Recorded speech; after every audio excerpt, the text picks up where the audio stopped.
Hey, hello there, you perfectly lovely muggles. Here's me reading Harry Potter and the Philosopher's Stone by J.K. Rowling. We're up to chapter 13, Nicolas Flamel. Dumbledore had convinced Harry not to go looking for the Mirror of Erised again. And for the rest of the Christmas holidays, the invisibility cloak stayed folded at the bottom of his trunk. Harry wished he could forget what he'd seen in the mirror as easily, but he couldn't. He was starting having nightmares. Over and over again, he dreamt about his parents disappearing in a flash of green light, while a high voice cackled with laughter. You see, Dumbledore was right. That mirror could drive you mad, said Ron, when Harry told him about these dreams. Hermione, who came back the day before term started, took a different view of things. She was torn between horror at the idea of Harry being out of bed roaming the school 3 nights in a row, if Filch had caught you, and disappointment that he hadn't at least found out who Nicolas Flamel was. They had almost given up hope of ever finding Flamel in a library book, even though Harry was still sure that he'd read the name somewhere. Once term had started, they were back to skimming through books for 10 minutes during their breaks. Harry had even less time than the other two because Quidditch practice had started again. Wood was working the team harder than ever. Even the endless rain that had replaced the snow couldn't dampen his spirits. The Weasleys complained that Wood was becoming a fanatic, but Harry was on Wood's side. If they won their next match against Hufflepuff, they would overtake Slytherin in the House Championship for the first time in 7 years. Quite apart from wanting to win, Harry found that he had fewer nightmares when he was tired out after training. Then, during one particularly wet and muddy practice session, Wood gave the team a bit of sad news. He had just got very angry with the Weasleys, who kept dive-bombing each other and pretending to fall off their brooms. "Will you stop messing around?" he yelled. "That's exactly the sort of thing that'll lose us this match. Snape's refereeing this time, and he'll be looking for any excuse to knock points off Gryffindor." George Weasley really did fall off his broom at these words. "Snape's refereeing?" he spluttered through a mouthful of mud. "When's he ever refereed a Quidditch match? He's not going to be fair if we overtake the Slytherin." The rest of the team landed next to George to complain too. "It's not my fault," said Wood. "We've just got to make sure that we play a clean game, so Snape hasn't got an excuse to pick on us." Which was all very well, thought Harry, but he had another reason for not wanting Snape near him while he was playing Quidditch. The rest of the team hung back to talk to each other as usual at the end of the practice, but Harry headed straight back to the Gryffindor common room, where he found Ron and Hermione playing chess. Chess was the only thing Hermione ever lost at, something that Harry and Ron thought was very good for her. "Don't talk to me for a moment," said Ron when Harry sat down next to him. "I need to concentrate." Oh, he caught sight of Harry's face. "What's the matter with you? You look terrible." Speaking quietly, so that no one else would hear, Harry told the other two about Snape's sudden sinister desire to be a Quidditch referee. "Don't play," said Hermione at once. "Say you're ill," said Ron. "Pretend to break your leg," Hermione suggested. "Really break your leg?" said Ron. "I can't. There isn't a reserve seeker. If I back out, Gryffindor can't play at all." At that moment, Neville toppled into the common room. How he managed to climb through the portrait hole was anyone's guess, because his legs had been stuck together with what they recognised at once as the leg locker curse. He must have had to bunny hop all the way up to the Gryffindor Tower. Everyone fell about laughing except for Hermione, who leapt up and performed the counter curse. Neville's legs sprang apart, and he got to his feet trembling. "What happened?" Hermione asked him, leading him over to sit with Harry and Ron. "Malfoy," Neville said shakily. "I met him outside the library. He said he'd been looking for someone to practice that on." "Go to Professor McGonagall," Hermione urged Neville. "Report him." Neville shook his head. "I don't want more trouble," he mumbled. "You've got to stand up to him, Neville," said Ron. "He's used to walking over people, but that's no reason to lie down in front of him and make it easier." "There's no need to tell me that I'm not brave enough to be in Gryffindor. Malfoy has already done that," Neville choked. Harry felt in his pocket of his robes and pulled out a chocolate frog. It was the last one from the box that Hermione had given him for Christmas. He gave it to Neville, who looked as though he might cry. "You're worth 12 of Malfoy," Harry said. "The Sorting Hat chose you for Gryffindor, didn't it? And where's Malfoy? In stinking Slytherin?" Neville's lips twitched in a weak smile as he unwrapped the frog. "Thanks, Harry. I think I'll go to bed. Do you want the card? You collect them, don't you?" As Neville walked away, Harry looked at the famous wizard card. "Dumbledore again," he said. "He was the first one I ever..." He stared at the back of the card. Then he looked up at Ron and Hermione. "I found him," he whispered. "I found Flamel. I told you I'd read that name somewhere. I read it on the train coming here. Listen to this. Professor Dumbledore is particularly famous for his defeat of the dark wizard Grindelwald in 1945, for the discovery of the 12 uses of dragon's blood, and his work on alchemy with his partner, Nicolas Flamel." Hermione jumped to her feet. She hadn't looked so excited since they got the marks back for their first piece of homework. "Stay there," she said, and sprinted up the stairs to the girls' dormitories. Harry and Ron barely had time to exchange mystified looks before she was dashing back, an enormous old book in her arms. "I never thought to look in here," she whispered excitedly. "I got this out of the library weeks ago for a bit of light reading." "Light?" said Ron, but Hermione told him to be quiet until she'd looked something up and started flicking frantically through the pages, muttering to herself. At last she found what she was looking for. "I knew it! I knew it!" "Are we allowed to speak yet?" said Ron grumpily. Hermione ignored him. "Nicolas Flamel," she whispered dramatically, "is the only known maker of the Philosopher's Stone." This didn't quite have the effect that she'd expected. "The what?" said Harry and Ron. "Oh, honestly, do you two not read? Look, read that. There." She pushed the book towards them, and Harry and Ron read. "The ancient study of alchemy is concerned with making the Philosopher's Stone, a legendary substance with astonishing powers. The stone will transform any metal into pure gold. It also produces the elixir of life, which will make the drinker immortal. There have been many reports of the Philosopher's Stone over the centuries, but the only stone currently in existence belongs to Mr. Nicolas Flamel, the noted alchemist and opera lover. Mr. Flamel, who celebrated his 665th birthday last year, enjoys a quiet life in Devon with his wife, Perenella, 658. "See?" said Hermione, when Harry and Ron had finished. "The dog must be guarding Flamel's Philosopher's Stone.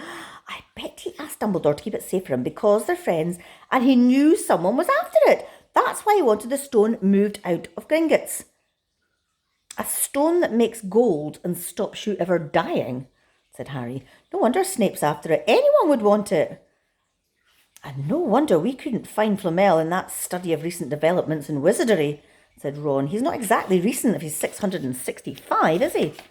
Next morning, in defence against the dark arts, while copying down different ways of treating werewolf bites, Harry and Ron were still discussing what they'd do with a Philosopher's Stone, if they had one. It wasn't until Ron said that he'd buy his own Quidditch team that Harry remembered about Snape and the coming match. "I'm going to play," he told Ron and Hermione. "If I don't, all the Slytherins will think I'm just too scared to face Snape. I'll show them. I will really wipe the smiles off their faces if we win." "Just as long as we're not wiping you off the pitch," said Hermione. "Oh, sorry." As the match drew nearer, however, Harry became more and more nervous. Whatever he told Ron and Hermione, the rest of the team weren't too calm either. The idea of overtaking Slytherin in the House Championship was wonderful. No one had done it for nearly 7 years, but would they be allowed to, with such a biased referee? Harry didn't know whether he was imagining it or not, but he seemed to keep running into Snape wherever he went. At times, he even wondered whether Snape was following him, trying to catch him on his own. Potions lessons were turning into a sort of weekly torture. Snape was so horrible to Harry. Could Snape possibly know that they'd found out about the Philosopher's Stone? Harry didn't see how he could. Yet he sometimes had the horrible feeling that Snape could read minds. Harry knew, when they wished him good luck outside the changing rooms next afternoon, that Ron and Hermione were wondering whether they would ever see him alive again. This wasn't what you'd called comforting. Harry hardly heard a word of Wood's pep talk as he pulled on his Quidditch robes and picked up his Nimbus 2000. Ron and Hermione, meanwhile, had found a place in the stands next to Neville, who couldn't understand why they looked so grim and worried, or why they'd both brought their wands to the match. Little did Harry know that Ron and Hermione had been secretly practicing the leg locker curse. They got the idea from Malfoy using it on Neville, and they were ready to use it on Snape if he showed any signs of wanting to hurt Harry. Now, don't forget, it's locomotor mortis, Hermione muttered, as Ron slipped his wand up his sleeve. I know, Ron snapped. Don't nag. Back in the changing room, Wood had taken Harry aside. Don't want to put pressure on you, Potter, but if we ever need an early capture of that snitch, it's now. Finish the game before Snape can favour Hufflepuff too much. Our whole school's out there, said Fred Weasley, peering out of the door. Even, blimey, Dumbledore's come to watch. Harry's heart did a somersault. Dumbledore, he said, dashing to the door to make sure. Fred was right. There was no mistaking that Silverbeard. Harry could have laughed out loud with relief. He was safe. There was simply no way that Snape would dare to try and hurt him if Dumbledore was watching. Perhaps that was why Snape was looking so angry as the teams marched on the pitch, something that Ron noticed too. I've never seen Snape looking so mean, he told Hermione. Look, they're off. Ouch. Someone had poked Ron in the back of the head. It was Malfoy. Oh, sorry, Weasley, didn't see you there. Malfoy grinned broadly at Crabbe and Goyle. Wonder how long Potter's going to stay on his broom this time. Anyone want to bet? What about you, Weasley? Ron didn't answer. Snape had just awarded Hufflepuff a penalty because George Weasley had hit a bludger at him. Hermione, who had all her fingers crossed in her lap, was squinting fixedly at Harry, who was circling the game like a hawk looking for the snitch. You know how I think they chose people for the Gryffindor team, said Malfoy loudly a few minutes later as Snape awarded Hufflepuff another penalty for no reason at all. It's people they feel sorry for. See, there's Potter, who's got no parents, and there's the Weasleys who've got no money. They should be on the team Longbottom. Look, they've got no brains. Neville went bright red but turned in his seat to face Malfoy. I'm worth 12 of you, Malfoy, he stammered. Malfoy, Crabbe and Goyle howled with laughter, but Ron, still not daring to take his eyes from the game, said, You tell him, Neville. Longbottom, if brains were gold, you'd be poorer than Weasley, and that is saying something. Ron's nerves were already stretched to breaking point with anxiety about Harry. I am warning you, Malfoy, one more word. Ron, said Hermione suddenly. Harry! What, where? Harry had suddenly gone into a spectacular dive, which drew gasps and cheers from the crowd. Hermione stood up, her crossed fingers in her mouth, as Harry streaked towards the ground like a bullet. You're in luck, Weasley. Potter's obviously spotted some money on the ground, said Malfoy. Ron snapped. Before Malfoy knew what was happening, Ron was on top of him, wrestling him to the ground. Neville hesitated, then clambered over the back of the seats to help. Come on, Harry! Hermione screamed, leaping up onto her seat to watch as Harry sped straight at Snape.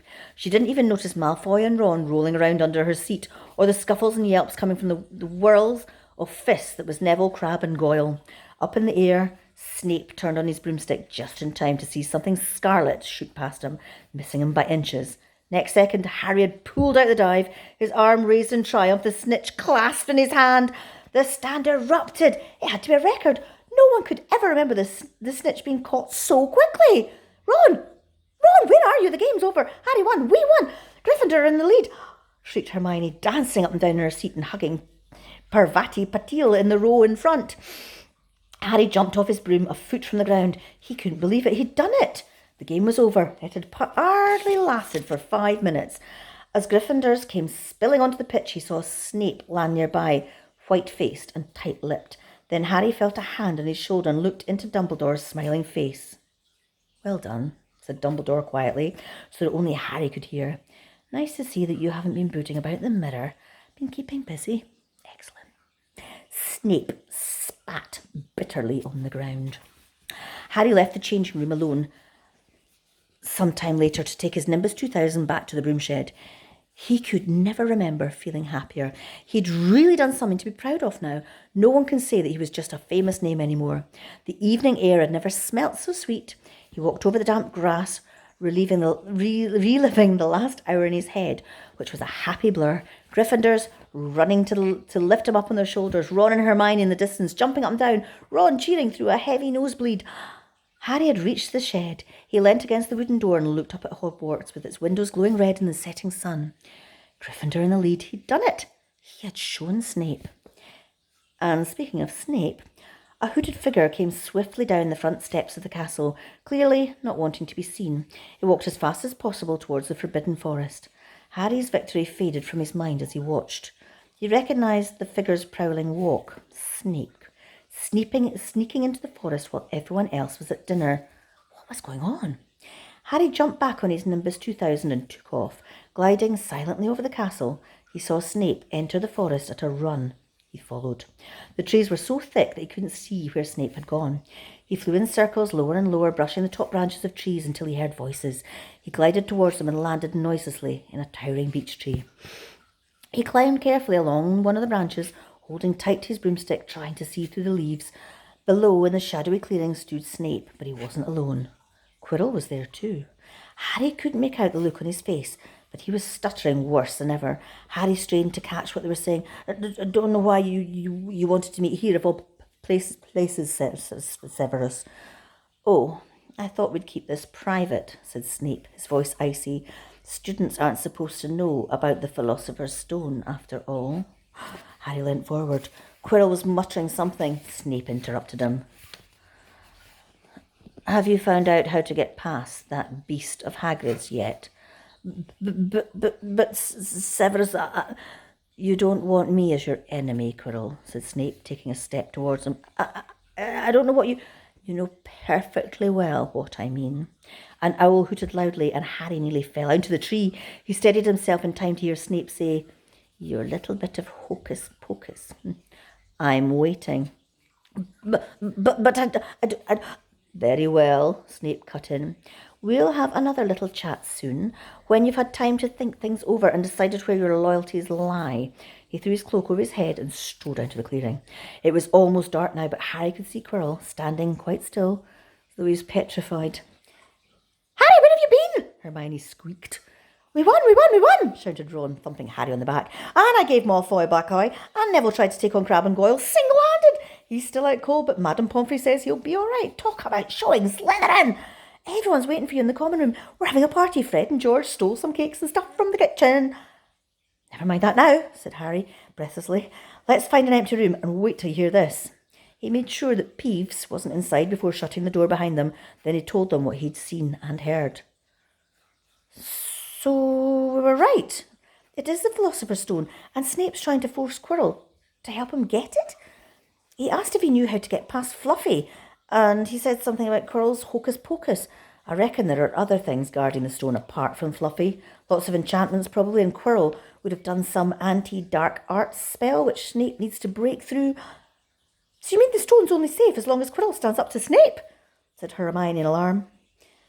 It'll be gone by next Tuesday, said Ron.